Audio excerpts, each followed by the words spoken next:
Hello and welcome to another episode of the Tao of Humaning, where we explore the physical, energetic, emotional, and spiritual aspects of what it means to be human together.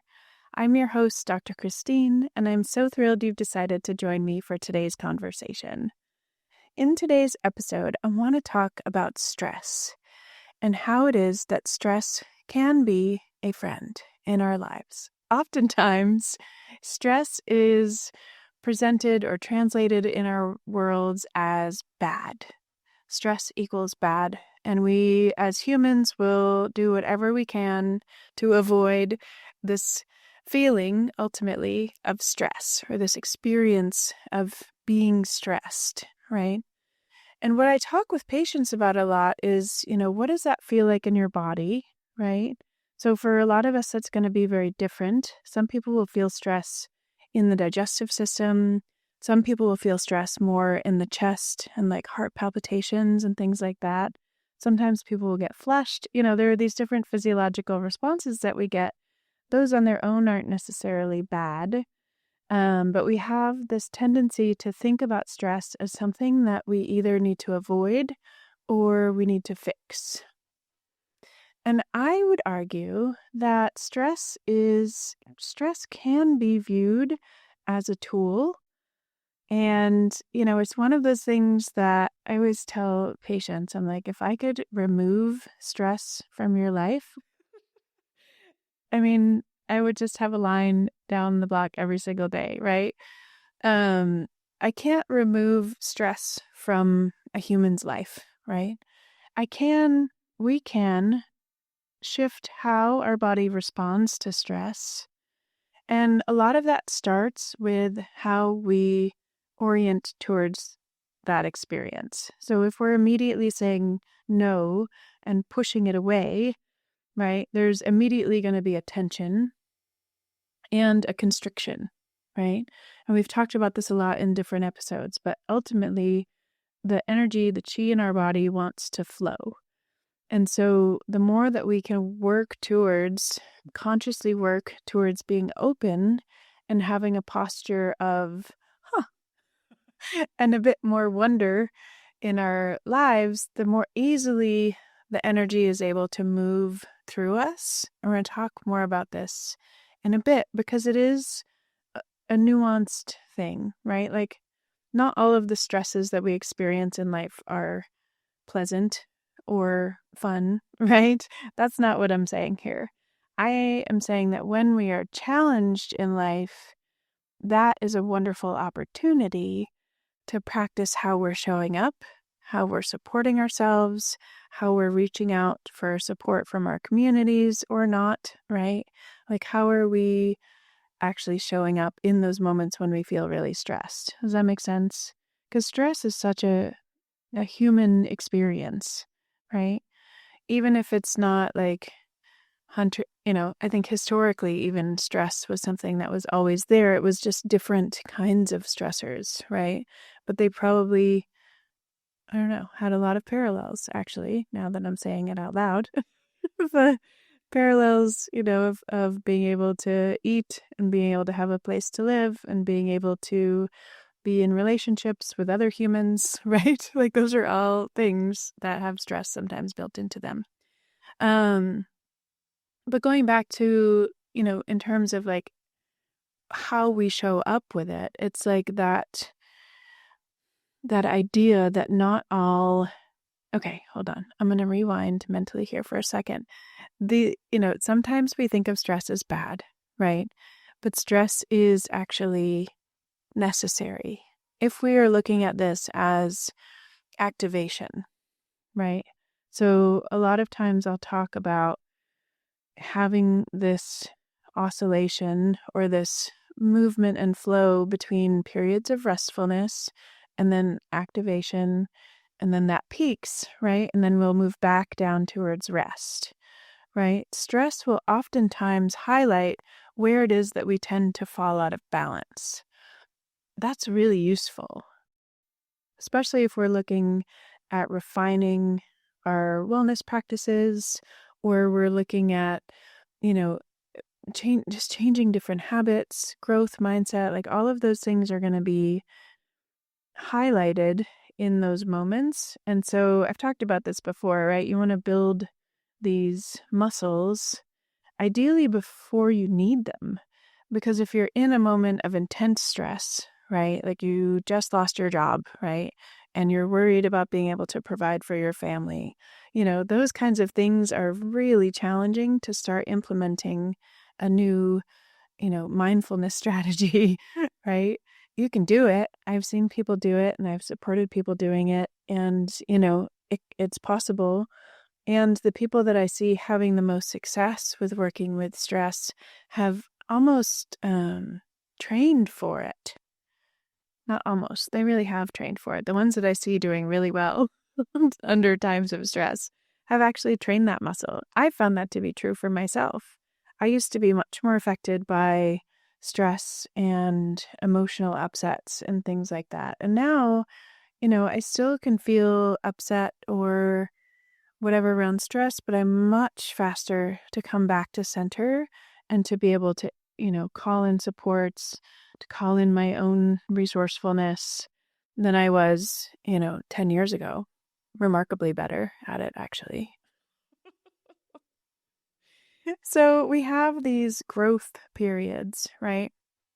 And even the conversations we've had here around puberty, perimenopause, right? Postpartum, even pregnancy, all of these times in our life, there are periods of big transformation and change. Those are all considered stressors, right? And they're also amazing at having our next kind of evolution of ourselves show up at the other side of it, right? I think part of it is remembering that stress can be beneficial. There's a couple of books that I really enjoy on this topic, actually, and I share about them whenever I talk about stress things. One is by Kelly McGonigal, and I may mix them up because I didn't actually write them down. I believe they are related, and they are the McGonigal. McGonigal is their last name. One is called The Upside of Stress, and the other one is called Super Better. Super Better? It's a yellow hardcover book. I can totally see it. Like it's sitting on my bookshelf right now. I can put those in the show notes for you if you want to reference them. Two really good books looking at how we frame stress and how we work with it. And that's something that I talk about a lot in clinic, is being able to, have these moments where we're slowing down and we're actually seeing and really feeling the sensations of stress. So I'll always ask people, where do you feel it in your body, right? Because that's going to be great information for us about where we want to support, right? And being able to have that tactile experience of it also is really grounding and helps to make things feel less overwhelming, actually. And being able to just have these conversations with people, I think is also really helpful in that, lessening of overwhelm, because you remember that you're not alone in feeling these stresses. But I think remembering that, there is something new that could be being forged, especially in the really bigger, stressful moments. Who you are when you come out the other side of that, quote unquote, stressful time in your life can be pretty rad. And I think allowing that future version of ourselves to actually kind of pull us through the stressors can actually really help, because we're remembering that there's something bigger, like there's a reason why these growing edges are happening, and being able to step into something new is so valuable. And I think what I see a lot in my experience is that stress becomes less beneficial when it becomes stuck. So coming back to traditional Chinese medicine, right? We say that where there is stagnation, there is pain. Where there is pain, there is stagnation. And so everything really is based on this idea of flow and smooth movement of energy throughout the body. And so this happens too with stress. When we think about, if we think back now to a stressful time in our lives and we think about how we showed up in that moment, and you can really see like where it is that we felt stuck and where we felt flow. And this isn't to say, so I get asked this a lot because a lot of times people will hear these ideas of, framing stress as possibly even useful, maybe even a friend from this crazy podcast I was listening to. People will hear that and then go through something stressful. And then sometimes it feels when it's messy that you're not doing it right. And I am here to say that is not the case, right? It doesn't have to look a certain way. I don't know anyone who goes through big change and transformation and, looks all zen and quiescent all of the time, right? It's like sometimes it's messy, and the messy is actually really great because that means that it's not stuck, right? It's almost harder when you see that lack of movement, right? Because sometimes the tears, right, or the screaming and crying, whatever it is that needs to happen, that feels messy is what actually needs to happen to move the chi and move that stagnation. Because if it gets stuck and it doesn't allow to move either with us or through us, then that's when we start to get stagnations in various channels in the body or in different systems that can cause issues according to Chinese medicine down the line. Does that make sense? Comment below if that does not make sense. I'll talk more about this because it's super interesting to me. Yeah, I think as humans, sometimes we really beat ourselves up for the messy stuff. And I think the more that people talk about real spiritual growth and real transformation and real meeting life where it is, I just think it makes it the mess more normal, which it is normal, right? Of course, on the other side, we all want to have more harmony and more peace and more ease and more moments of calm and zen. But going back to what I started to say earlier is we also need the activation pieces, right? We need to be able to get up and run when the tiger is actually chasing us, right? We need to have that activation under threat. We want that, right? You don't want to just stand there and be all zen if you're being really chased by a tiger. The nuance comes in learning and reminding your system when you're actually being chased by a tiger, right? We talked about that in the last episode about overwhelm and how a lot of times taking in information through the news or social media or something, our nervous systems often are perceiving more threat than what is actually in our current sphere of reality. And part of this is okay,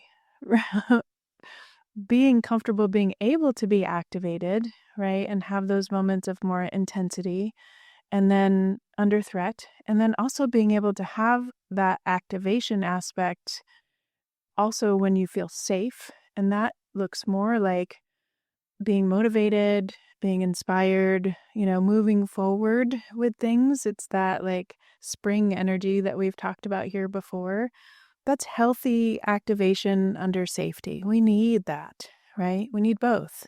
The same way that we need more of the parasympathetic under safety, right? Which is that rest and digest, right? We need that. And it's not wrong if you're feeling activated, right? I think part of the piece that really gets sticky for people around stress is that they should on themselves. So this is your reminder. Do not shit on yourself or others. Let people have their experience. Let yourself have the experience. And it doesn't have to look a certain way, right? There's no awards for perfection. Perfection, I would argue, is not even a real thing. So I think being human involves having all aspects of being human. I talk to moms about this a lot, especially new moms. There's so much pressure to be able to be, to get it all right. I don't even know what that means. That's why I'm like kind of laughing, because I don't think that's real. But you see all of these curated feeds, on social media, and all of these, people who seemingly have things together, right? That's like that's what they've chosen to show you. And I, yeah, I can just feel when I talk to a mom and remind her of her own humanness and remind her of the value of that humanness, sharing that humanness with her children. You can just feel the tension like start to melt away, right? Like, oh, and people will say this a lot. It's like, oh, you make things like that are really hard in life feel so normal. And I've had several different people say that to me. I'm like, well, because they are normal. Like, I don't know any humans that are just like glossing through life, for 75 years, 80 years without having these ups and downs. Like we're meant to come here and have our ups and downs and have our mess and have our joys and have our hearts burst wide open, It's all part of this human experience. And I think the more that we can talk about these things, the just more we'll remember, like together, that we are here and it's messy and sometimes stressful and sometimes joyful and sometimes sad and sometimes hard and sometimes easy. It's all okay. It's okay to have all of those things. And having this awareness, like for me, the lens of Chinese medicine really makes so much sense. I love the nature base of it. I love the fluidity and the dynamics, like everything that I have learned in the past 30 years in my soul makes so much sense. And so I love being able to have this space to share this. So thank you for all of you listening, because it really means a lot. And it's also okay if Chinese medicine is not your lens. Like you might hear me talking about this now and be like, oh, that's super interesting. And you might, go down a rabbit hole and you might take a right turn and like go end up somewhere completely different. Like fantastic. Right. I had a teacher for a long time that would talk about, human design. A big part of it is exploring and discovering and learning and growing and creating. And those were, the basis of our design as a human being. And yes, there is an element of allowing for flow and I will put that caveat to it of like allowing for flow in as much capacity as you can in that moment, right? I had a dear friend who was so wise. She was a longtime Buddhist practitioner, and she was going through doing a lot of this inner work and really committed to growing, and she would be going through a time of transformation, and she would share about it because we were in that kind of a community and friendship, and that was lovely. And she shared this practice with me, so I'm going to share it with you before we sign off for today. She would check in with herself, and she would say, are you doing okay right now? And then she would pause, and she would give her system a minute to respond, and she'd be like, sometimes the answer is no. And that was kind of it. There wasn't a lot of story that needed to go along with it. There wasn't a lot of like, oh, what does that say about me? I'm such a terrible practitioner. Like, look at me having a hard time. Like, no, she wasn't shitting on herself, right? She was simply asking how she was doing and then listening to what the answer was. And then she could do further inquiries and say, like, hey, what's needed, right? Like, do I need to call a friend? Do I need to take a nap? Do I need to go work? Do I need to play? Whatever the things are, right? But she started with that question of, are you okay? And then I was talking to her about it, and she said it's such a fun practice for her because she's noticed over the years that a lot of times if she'll ask that question and if the answer is no, a lot of times as humans, there's a tendency to want to like make that the day. And I don't know how else to express that. But it's like, you have a challenging interaction with someone, right? Out on the freeway or something, right? Like you have someone cut you off. I don't know, whatever it is, there's like a stressor. A lot of times humans will like make that their personality for the rest of the day. Like, oh, this guy, like, blah, blah, blah, blah, blah, blah, right? That's a lot of time. You had this, 30-second, 5-minute, 10-minute interaction, and then the whole rest of your day is ruined because of that. How come? Right? So she had this practice of checking in with herself, and then she realized that if she would then check in with herself again later, that same day, a couple hours later, she would be like, a couple hours later, it might be different. I was like, oh, that's so smart. Like you keep asking, right? That's the part, is to keep asking, like, what's next? What's needed? Like, how can I use this? And just check in, and learning to have that grace for ourselves is such a great practice. Gosh, I work with moms a lot on this piece of like having grace for themselves. A lot of, moms are doing a lot of this inner work right now. If you were listening in one of them, like, kudos, keep going. But doing this kind of work and raising small humans is really no joke. Like it is intense and it is constant.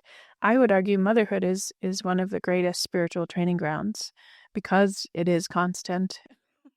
And you are being asked to show up for other humans while, you are healing things from your past. You might want to go curl up in a ball and like take a day and read and nap or whatever and cry.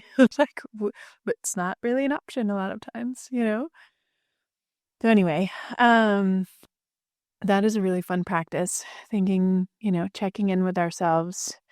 And if the answer is not the answer that we wanted, like ask again later in like half an hour, set a timer, check in with ourselves, check in with our loved ones. We could do this together, my friends. I love, love, love being able to share some of these thoughts and ideas with you all. And it's so fun to see like the subscribes and the little things come in, the little data. It's such like a baby podcast, I'm like a newborn podcast.